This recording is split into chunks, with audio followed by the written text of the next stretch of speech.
আজকে আমাদের গন্তব্য হবে যশোর ঝিকরগাছা গদখালি। তো আমরা রওনা দিয়েছি রোড বেয়ে। উড়ন্ত গতিতে আজকে আমরা চলবো ইনশাআল্লাহ। আপনাদের আজকে দেখাবো দেখি কি আছে গদখালি। হাজারো মানুষ যাচ্ছে, তো আমরাও যাব। পাখির মতো ছুটতে থাকলাম, রোড বেয়ে চলতে থাকলাম, অবশেষে আমাদের ট্রেনে উঠতে হলো। এত সুন্দর একটা জার্নি করে আমরা পৌঁছে যাব। তো চলছেই পৌঁছেও গেলাম অবশেষে। চলে আসলাম ঝাউ বাগানে। এটা হচ্ছে ঝাউ বাগান। বাগানটি বিশাল বড়, যতদূর দেখবেন এত সুন্দর ঝাউ গাছগুলা আমাদের অঞ্চলে দেখা যায় না।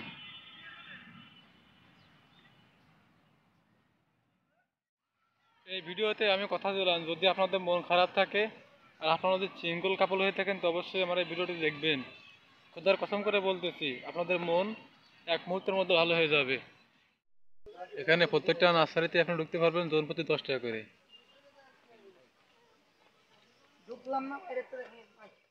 একটা জায়গা, ছোট একটা দোকান এখানে। আর আমরা এখানে আসলাম একটু পানি খাওয়ার জন্য। বাংলাদেশের ভিতর এরকম জায়গা কোথাও আছে কিনা আমার জানা নাই।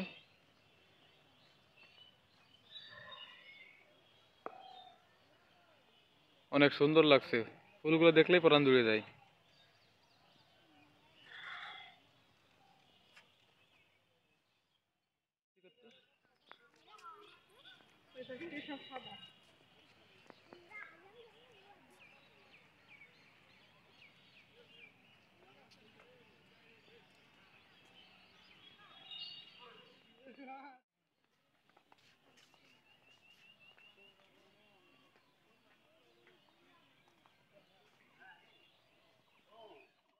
কেমন লাগতেছে?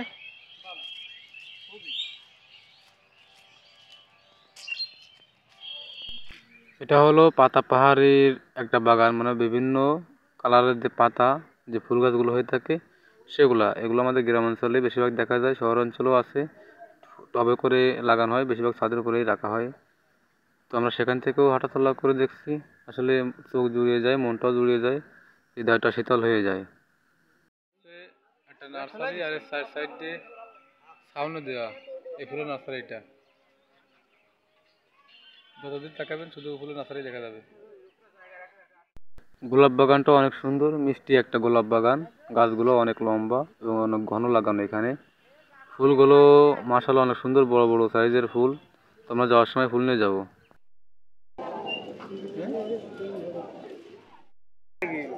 ও তো ঠিক কথা, হ্যাঁ, মন থাকবে না।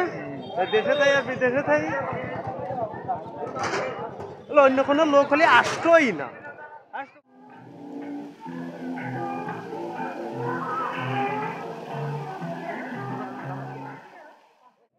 ওয়াও, মাশাআল্লাহ, কত সুন্দর ফুল, চোখ জুড়ে যাচ্ছে। সত্যি বিভিন্ন কালারের ফুল ফুটেছে দেখি এখানে। এর পাশে আরো একটি ফুলের বাগান, এখানে ছোট্ট করে ঘিরে দেওয়া। ফুলগুলো পাতলা পাতলা ফুল, কত সুন্দর লাগছে ফুলগুলা। এটি হচ্ছে সূর্যমুখী ফুলের বড় একটি বাগান। দেখছেন কত সুন্দর ফুল ফুটছে, হাজার হাজার লক্ষ লক্ষ ফুল ফুটছে। আর তারই পাশ দিয়ে আমরা হেঁটে চলেছি আপনাদের দেখানোর জন্য।